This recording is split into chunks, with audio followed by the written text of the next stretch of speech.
Princess Diana's driver shares heartbreaking confession about her final days before death. Princess Diana's protection officer shared heartbreaking memories of working with the royal in her final 2 years and the gut-wrenching moment he saw her body in the Paris hospital mortuary in a newly resurfaced footage after the anniversary of the People's Princess' death last week. Colin Tibbett worked with Princess Diana as a driver and protection officer during her last 2 years alive.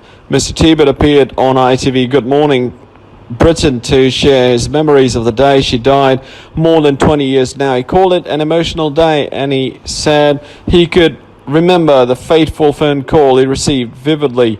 The ex-driver described being in bed with his wife, and she answered the phone. She looked around me and said, "I think you better get up and sit on the end of the bed and take this phone call." It was a colleague from Balmoral who was telling me that Her Royal Highness was injured.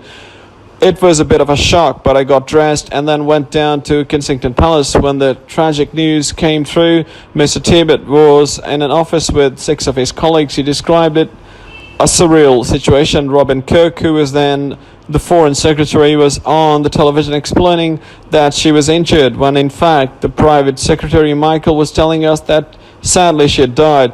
He was charged with traveling to Paris immediately to collect the princess' body.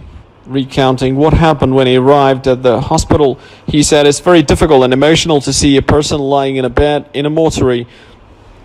He also noticed that outside the window there were people on a roof. He said, "That worried me, so I got some blankets because there were no curtains, and we were put blankets among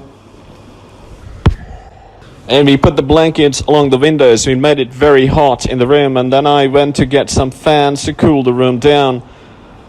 The next moment, he said, he has stayed with him throughout his life. Fighting back tears, Mr. Tibbett described turning round to see the eyelashes and the hair of the princess moving, caused by the fan. He said, "That just struck me for a second. I had to turn away, thinking about it, and then grip myself and get on with what I was doing." The ex-inspector also spoke about the royals last year from August 28, when the divorce from Prince Charles came through. He said she was finally living a good life and happy. He added that she would be tremendously proud of her boys.